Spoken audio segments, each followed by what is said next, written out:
Monsieur le président, monsieur le ministre, monsieur le rapporteur, monsieur le président de la commission des lois, mes chers collègues, la généralisation des études d'impact accompagnant les projets de loi ou, s'agissant des projets de loi de finances et de financement de la sécurité sociale, des évaluations préalables qui en tiennent lieu, a constitué une réelle amélioration puisqu'elle oblige depuis 2009 le gouvernement à éclairer, en principe, le Parlement sur les raisons de légiférer, sur les options alternatives et sur l'ensemble des conséquences des dispositions envisagées. La proposition de loi organique que nous examinons aujourd'hui prévoit, d'une part,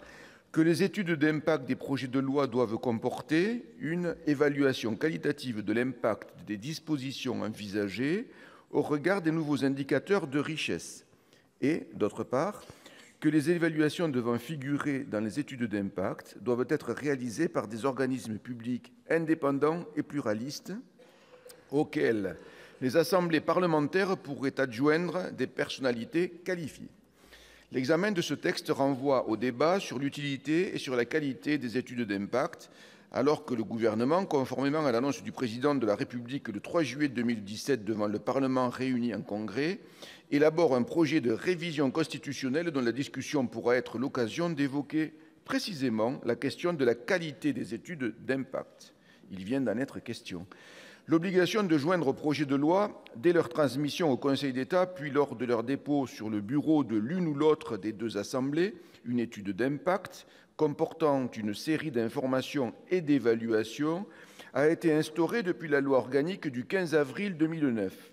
Cette obligation d'information du Parlement, à la charge du gouvernement, est entrée en vigueur pour les projets de loi déposés à compter du 1er septembre 2009. Si les études d'impact constituent une indéniable avancée et une incontestable garantie de meilleure information du Parlement, néanmoins, le contenu, la qualité et la procédure des études d'impact doivent être améliorés. En effet, la pratique s'est révélée décevante depuis 2009 au regard des espoirs suscités ou placés dans cet outil pour faire progresser la qualité du processus d'élaboration des lois. C'est pourquoi l'examen de cette proposition de loi organique est l'occasion de reprendre les travaux antérieurs du Sénat sur les études d'impact et d'introduire dans le texte les propositions formulées en janvier 2018 par le groupe de travail du Sénat sur la révision constitutionnelle, lorsqu'elle ne nécessitait pas de modification de la Constitution.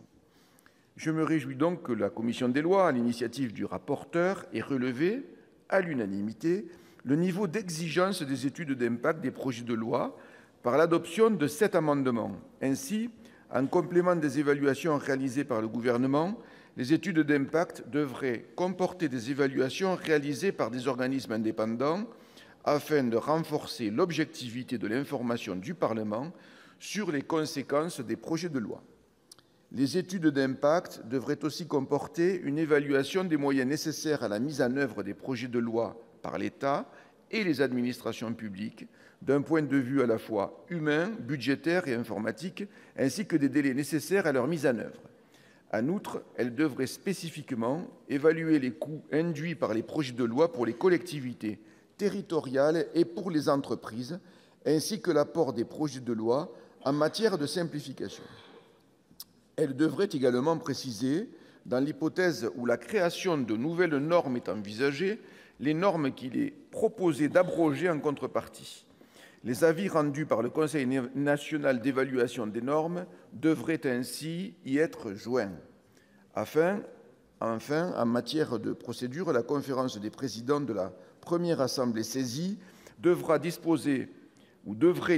d'un délai allongé de 10 à 30 jours pour apprécier la qualité de l'étude d'impact et s'opposer, s'il y a lieu, à l'inscription du projet de loi concerné à son ordre du jour en cas d'étude d'impact insuffisante. Monsieur le ministre, mes chers collègues, les amendements adoptés en commission des lois modifient de façon substantielle la proposition de loi organique en y incorporant les résultats du groupe de travail sur la révision constitutionnelle. Aussi, pour toutes ces raisons, notre groupe votera en faveur de cette proposition de loi organique. Merci, cher collègue. La parole est maintenant à Monsieur Éric Kerrouche pour le groupe socialiste et républicain pour 10 minutes.